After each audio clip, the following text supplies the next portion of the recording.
All right, all right, all right. Yes. Jerry here.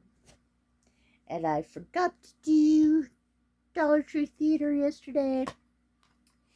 And I'm not doing a horror movie. Someone pulled me away from horror. And who else could do it but Al Pacino? Yes. A beautiful man. And I'm saying this right now. The Al Pacino Joe Montana fight. I say, Al Pacino's the man. Joe Montana. Okay. There. I'm putting it out there. Hate me if you want. But I love me my Al Pacino over Joe Montana any day. Yes. Okay. I got this one, Danny Collins. Mm-hmm. And it's inspired by a true story. A letter from John Lennon changed his life. Yes. And yes, it's about Danny Collins, who was a, what do we call it? A folk singer in the late 60s or early 70s. I did not look up a lot about Danny Collins because I watched this movie twice in a row.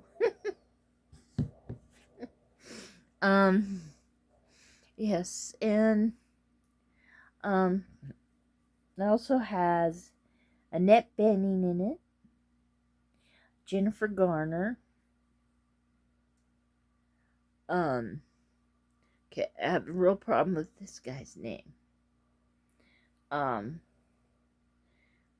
Bobby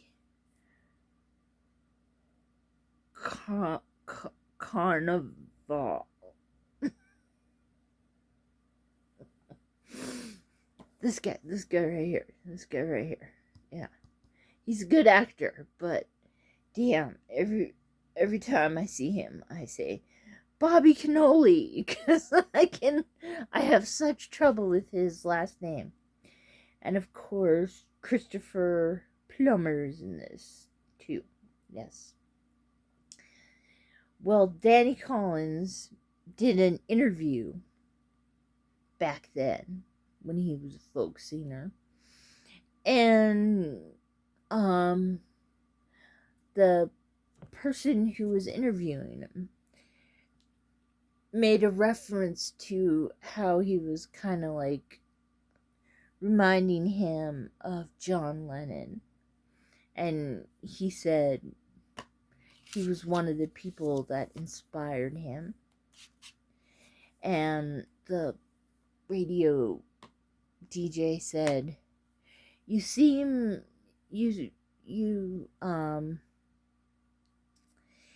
are going to be rich. You are going to have women. You are going to have a successful career. Why is it that you look so scared? And he said, well, I'm scared that I'll change. Yes. Well, after this happened, John Lennon wrote a letter to Danny Collins, which was sent to the radio station. And the DJ kept it for himself because it had John Lennon's private number on it, and it had John Lennon's signature on it, It's like, fuck you. And after he died, a collector went and bought it. And finally, Christopher Plummer, who plays Danny Collins' manager has found it and bought it and is giving it to Danny for his birthday, which is happening 2 days after the movie starts. And Danny's life has changed. He is sniffing the cocaine, that's what it is, yeah, and he's living with a woman half his age who's cheating on him. He's cheating on her. He's drinking too much. He's eating horribly. He's just in a horrible place, yes. But he's still Al Pacino, so damn, he's looking good. Okay. When was this made? When was this made? Yoo-hoo, where are you? 2014. Okay. And, yes, so he is doing concerts still where he is getting up in front of people and doing the same songs, and aged women are coming to the front. Oh, that sounds like me when I went to the Toto concert. I was in front.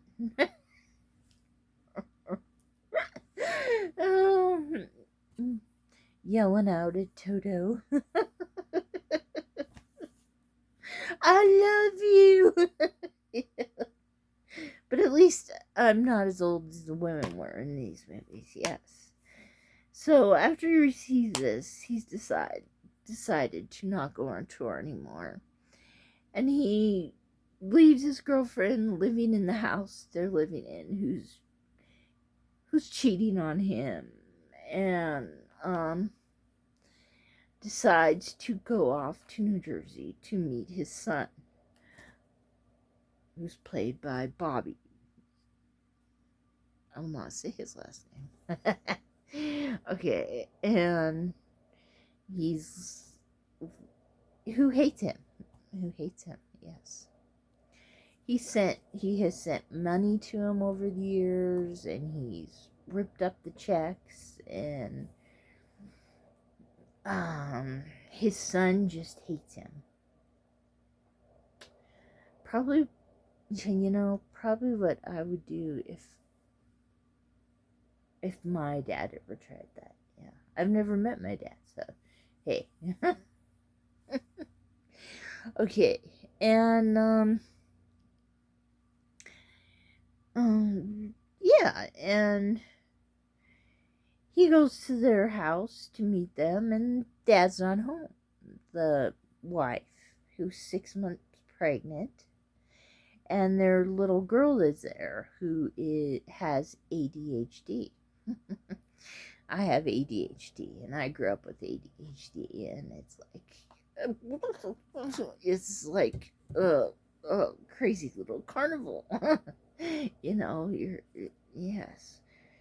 And she obviously is going through ADHD, because she'll go hyper 1 second. God, that kind of thing. Well, Dad comes home, and he goes to the Hilton and checks in, and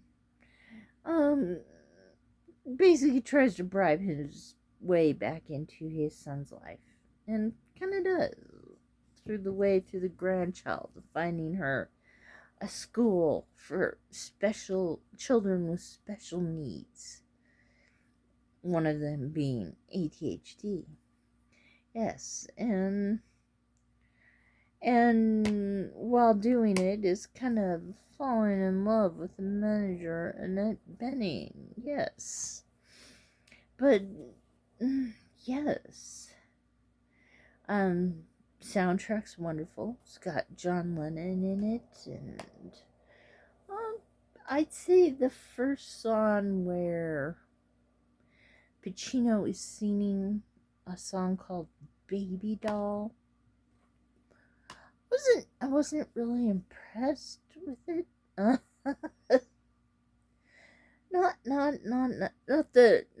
the way he should sing. Yes, but the end song was kind of what Clint Eastwood did in El Camino or whatever his song was when he sang at the end.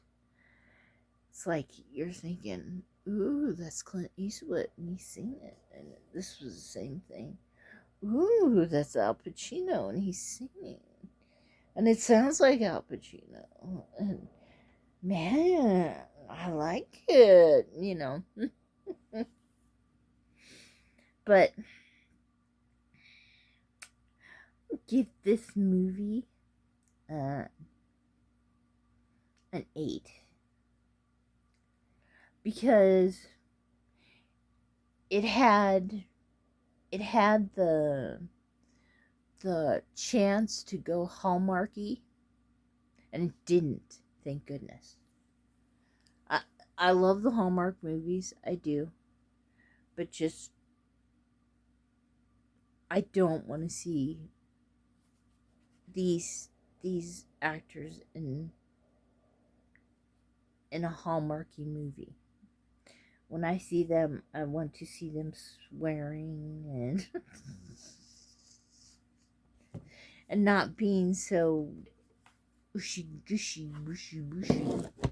and something that I know what's gonna happen at the end, Yeah. So everybody have a nice day. Mwah. Goodbye.